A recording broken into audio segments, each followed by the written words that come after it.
बिस्मिल्लाहिर्रहमानिर्रहीम अस्सलाम वालेकुम। आज की वीडियो हम जो है वज़ीर आज़म पाकिस्तान जो आसान कर्ज़ा स्कीम थी, इजी लोन हाउसिंग स्कीम जो थी, उसके बारे में बात करने लगे हैं। लास्ट फ्यू वीडियो से बहुत ज़्यादा लोग कमेंट्स कर रहे थे कि हमें उन सोसाइटीज़ के बारे में बताएं जहां पे हम prime minister loan housing scheme के तहत हम कर्ज़ा लेके वहां अप्लाई कर सकते हैं, कर्ज़ा लेके घर ले सकते हैं। तो उन तमाम लोगों के लिए ये वीडियो है कि अब आपको परेशान होने की ज़रूरत नहीं है, क्योंकि कर्ज़ा स्कीम ख़त्म कर दी गई है। अब आपको ज़्यादा परेशान हो के ना घर ढूंढने की ज़रूरत है, ना अप्लाई करके पैसा अदा करने की ज़रूरत है, क्योंकि कर्ज़ा स्कीम ख़त्म हो गई है।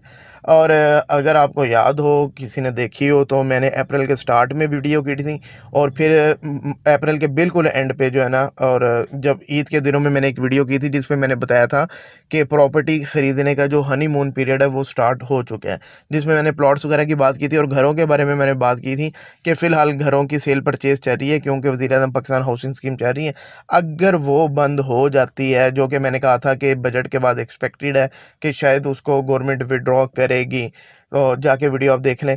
तो अगर वो ख़त्म होती है तो फिर एकदम सिनेरियो दोबारा जो है ना घरों के लिए भी चेंज हो जाएगा।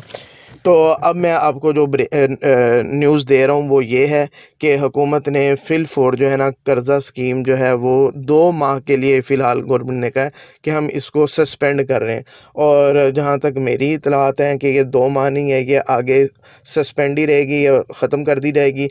अगर इसको बहाल किया भी गया तो जो न्यू रेट्स हैं, इंटरेस्ट रेट, उसके मुताबिक किया जाएगा, क्योंकि जो पहले रेट्स थे वो बहुत ज़्यादा कम थे। अच्छा, एक मैंने जो प्रेडिक्शन की थी वो उसकी वजह ये भी थी कि आईएमएफ का जो है ना काफ़ी अरसे से प्रेशर आ रहा था कि आप ये जो कर्ज़ा स्कीम में जो सब्सिडाइज लोन लोगों को दे रहे हैं, गवर्नमेंट सब्सिडी दे रही है, तो इसको आप ख़त्म करें। लेकिन इमरान खान साहब की गवर्नमेंट इसको किसी हद तक बर्दाश्त कर गई थी। लेकिन अब जो जिस तरह की फाइनेंशियल क्राइसिस है, मौजूदा गवर्नमेंट ने इसको फ़िलहाल ख़त्म कर दिया। और वो वजह क्या बनी है और किस तरह इसको ख़त्म किया गया और इसके नुकसानात अब क्या हैं और क्या इसका कोई बेनिफिट भी हो सकता है, ये आज की वीडियो में हम करेंगे। और मज़ीद ये कि अगर आपने चैनल को अभी तक सब्सक्राइब नहीं किया तो चैनल को सब्सक्राइब करें, क्योंकि कमेंट्स के अंदर मेजॉरिटी वो क्वेश्चन पूछे जा रहे होते हैं या उन सोसाइटीज़ के बारे में या उन टॉपिक्स के बारे में पूछा जा रहा होता है जिसके बारे में मैंने रिसेंट 2-3 महीने के अंदर अंदर वीडियोज़ ऑलरेडी की हुई हैं, लेकिन आप लोगों ने सब्सक्राइब नहीं किया, या सब्सक्राइब किया तो उसके साथ जो बेल का बटन होता है ना, उसको भी आप जाके प्रेस करें। अगर आप सब्सक्राइबर हैं तो बेल के बटन को प्रेस करें। ये उससे ये होगा कि जो भी वीडियो आएगी आपको फ़ौरन मिल जाएगी। तो काइंडली ये जाके अभी सब्सक्राइब करें। जो न्यू कमर्स हैं वो भी सब्सक्राइब करें। इंशाल्लाह रियल एस्टेट से रिलेटेड इससे अच्छी इन्फॉर्मेशन और ज़बरदस्त किस्म का एनालिसिस आपको इंशाल्लाह कहीं और नहीं मिलेगा।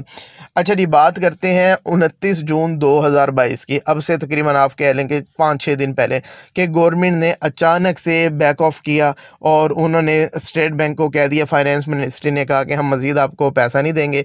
और स्टेट बैंक ने फ़िलफ़ोर जो है तमाम बैंक्स को नोटिफिकेशन इशू कर दिया कि आप जो है ना जो लोन्स की डिसबर्समेंट है वो आप रोक दें।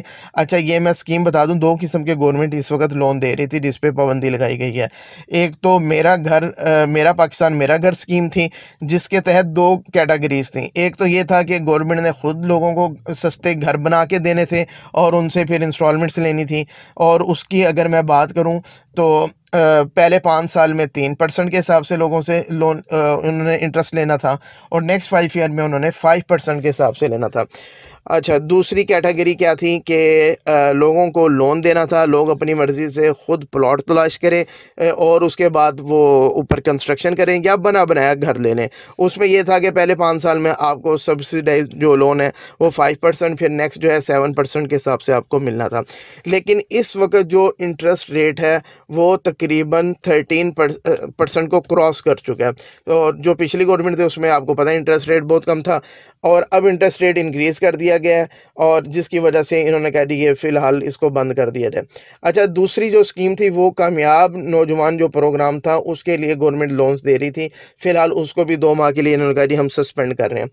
अब जी वापस आ जाते हैं, जो गवर्नमेंट ने खुद घर बना के देने थे वो क्या था, जिसमें गवर्नमेंट ने कहा था, लास्ट गवर्नमेंट ने, पीटीआई गवर्नमेंट ने, कि हम आपको 5 मिलियन जो है ना 50 लाख घर बना के देंगे।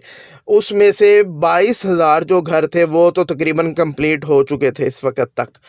और तकरीबन 52,000 जो हाउसेस थे, जो सस्ते घर इन्होंने बनाए थे, वो अंडर प्रोसेस थे, उनकी कंस्ट्रक्शन चल रही थी। और मैंने एक लास्ट वीडियो में भी बताया था कि एलडीए सिटी में भी वो घर बन रहे थे, और दूसरा बैरिया ऑर्चर्ड जो राइवन रोड है इसके साथ भी जो है ना छोटे घर बन रहे थे, वो भी मैंने लास्ट एक वीडियो में आपको दिखाया हुआ है।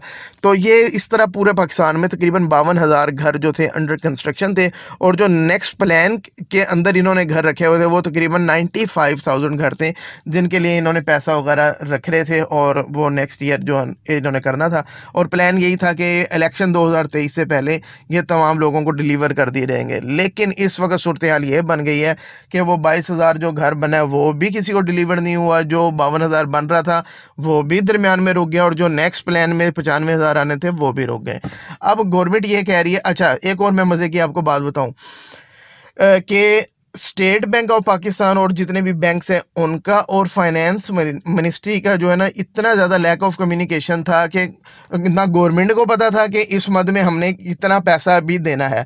अब इस बजट के अंदर या तो बात डिसाइड हो जाती कि हमने जो है ना ये आगे इस स्कीम को लेके नहीं चलना, और स्कीम को लेके नहीं चलना उसके ना हमने पैसे रखने हैं, लेकिन ऐसा कोई सुनने में नहीं आया, कोई बात नहीं हुई, गवर्नमेंट ने इस टॉपिक पे बात ही नहीं की, और ऐसे लग रहा था कि ये स्कीम जो है ना गवर्नमेंट इसको बैक करेगी और ये चलती रहेगी। और ये सूरत हाल 29 जून तक रही है।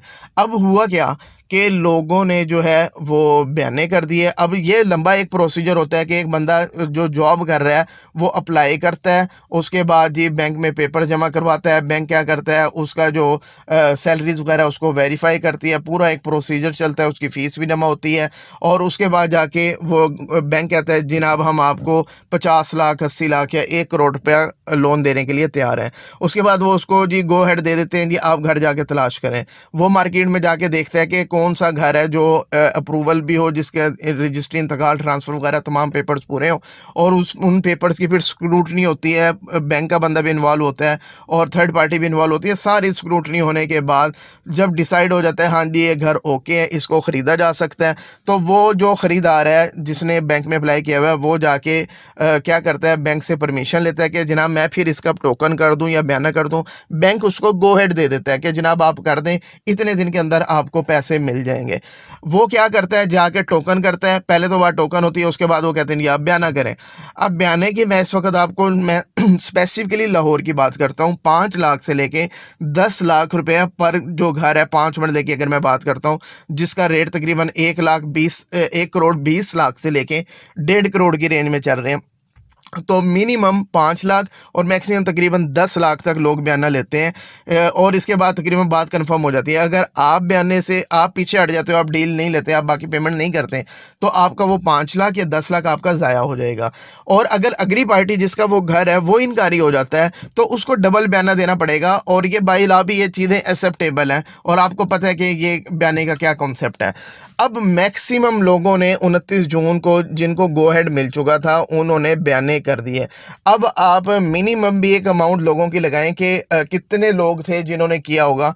तो मेरी अपनी एक रफली है, बाकी गवर्नमेंट इसको बेहतर बता सकती है, तकरीबन 4 से 5 हज़ार लोग हो सकते हैं, तमाम आप बड़े शहरों को आप इंक्लूड करें, जिनके प्रोसीजर्स कंप्लीट हो गए थे, जिनको गो हेड मिल चुका था बैंक की तरफ से, और पूरे वो 2-3-4 महीने की कार्रवाई पूरी होने के बाद बैंक ने कहा था कि जनाब आप जाके बयाना कर दें, इस तारीख को आपको पैसे मिल जाएंगे। अब 29 जून तक लोगों ने मैक्सिमम पैसा जो है ना बयाने के नाम पे दे दिया। अचानक से 29 जून को नोटिफिकेशन आ गया। अब 30 जून एक दिन था, उसमें ज़ाहिर किसी ने भी जाके बयाना वापस नहीं करना था, अगले बंदे इनकारी हो जाते हैं यहाँ पे, आपको पता ही है।